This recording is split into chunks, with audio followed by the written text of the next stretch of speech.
කොහොමත් එහෙම තමයි කරලා තියෙන්නේ නේද? සිදුවෙන දේවල්, පවතින දේවල්, ඉබේ සිද්ධ වෙන දේවල්. අපි මොකද කරේ? මගේ කරගත්තා.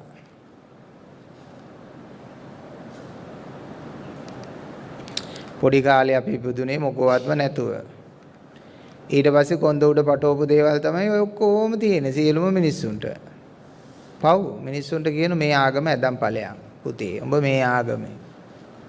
ඉතින් සත්‍ය වැහෙනවද නැද්ද? සත්‍ය වැහෙනවා. ඔබ මේ සංස්කෘතියේ. ඔබ මේක ඇදන් ඵලයන්.